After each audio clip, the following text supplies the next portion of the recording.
को स्टार्ट करने से पहले 2 से 3 मिनट आपके और लूंगा, फिर बैच को स्टार्ट करता हूं। ठीक है, 3 मिनट क्या है, चलो मैं आपको एक बात बताता हूं, एक कहानी सुनाता हूं। मुझे ध्यान है एक स्टूडेंट था, ये बात मैं आपको बता रहा हूं, ठीक है, ये बात मैं आपको बता रहा हूं ऑनलाइन की। जब फर्स्ट लॉकडाउन लगा था तो एक स्टूडेंट था, ठीक है, नॉर्मल स्टूडेंट था, उसके नंबर आए थे, उससे पहले जो नीट हुआ था उसमें उसके नंबर आए थे 180 या 185 नंबर आए थे टोटल। टोटल 180 या 85 नंबर आए थे उसके टोटल, नॉर्मल स्टूडेंट था। तो उससे मेरी बात हुई तो उसने कहा कि सर यार हमारा तो कभी होगा ही नहीं, क्योंकि टोटल मेरे 180-85 आए। तो मैंने कहा यार 180 या 185 नंबर तुम्हारे आए हैं, मगर तुम जरा इसमें से ये बताओ तुमने एफर्ट कितना किया था, तुमने एफर्ट कितना किया था। तो उसने कहा सर मैंने कोई खास एफर्ट नहीं किया था, मैंने 12th का पेपर दिया है और 12th के पेपर देने के बाद 1 महीने 2 महीने बस एनसीईआरटी अच्छे से पढ़ी थी और कुछ क्वेश्चन किए थे और पेपर दे दिया था। तो मैंने कहा यही बात है, जब तुम करोगे तो हो जाएगा, परेशान ना हो, बस मेहनत जो होती है ना, मेहनत जो होती है उसके साथ चीटिंग कभी मत करना। मतलब तुम दिखा रहे हो कि हम मेहनत कर रहे हैं, तुम दिखा रहे हो कि हम पढ़ाई कर रहे हैं, मगर रियलिटी में तुम पढ़ाई नहीं कर रहे हो। सो आप नहीं चलेगा टीचिंग के मेहनत के साथ। तो उसने कहा नहीं सर हम सो आप नहीं करेंगे, हम जब भी पढ़ेंगे जी जान लगा के पढ़ेंगे। और वो लगातार पढ़ता गया, अपने ही यहां बैच में था पीडब्ल्यू में। ये सबसे पहले साल की बात बता रहा हूं, जो यकीन जिसको हम लोग सबसे पहला यकीन कहते हैं, जिसमें अलग सर के वीडियो थे, अलग सर भी पढ़ाते थे। वो लगातार पढ़ता रहा, लगातार पढ़ता रहा, लगातार पढ़ता रहा, नंबर धीरे धीरे बढ़ते रहे। ठीक है, 220 हुए, 230 हुए, 240 हुए, 250 हुए, जैसे जैसे वो टीचरों से पढ़ता गया और नंबर बढ़ते चले गए।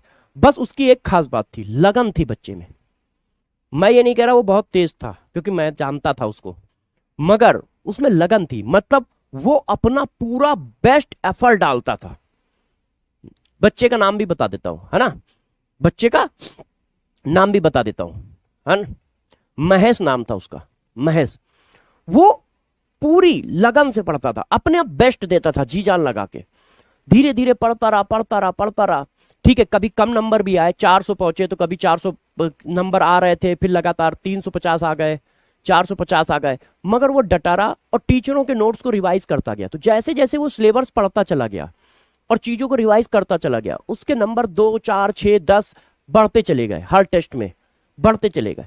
जब लास्ट तक पहुंचा तो उसके नंबर आ रहे थे 580 से लेके 630 के आसपास, जो सबसे लास्ट में टेस्ट होते हैं, फुल टेस्ट। तो वो डर रहा था कि सर हम बॉर्डर लाइन पे आ गए हैं, 580 से लेके 630 नंबर तक आ रहे हैं। मैंने कहा बेटा लास्ट टाइम है, एफर्ट मार दो, पूरी जान लगा दो।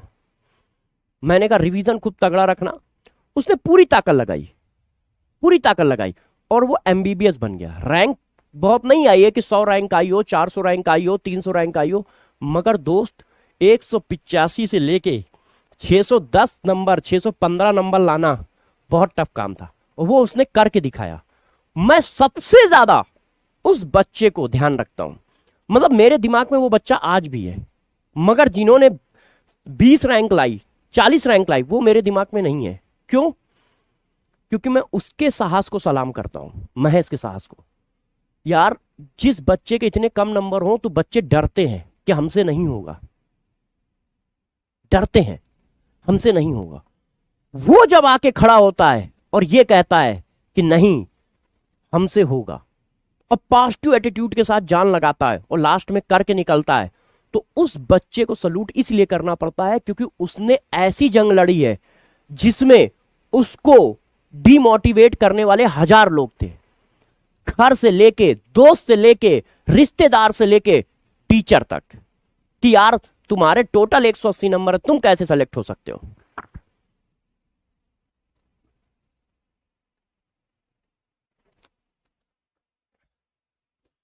तुम कैसे सेलेक्ट हो सकते हो। मगर उस बच्चे ने यह करके दिखाया कि 180 नंबर आने का मतलब यह नहीं है कि हम कमजोर हैं, 180 नंबर आने का मतलब है हमने पीछे पढ़ाई नहीं की थी, इसलिए मेरे इतने कम नंबर है, इसलिए इतने कम नंबर है। तो मैं बस इतना ही कहना चाहूंगा कि आप लोग ग्रेजुअली इंक्रीज करते रहोगे, मगर मेहनत के साथ चीटिंग मत करना, नहीं तो वो आपके फ्यूचर के साथ चीटिंग कर देगी। मेहनत ईमानदारी मांगती है, ईमानदारी से मेहनत करोगे तो जरूर सेलेक्ट होगे। अब तुमने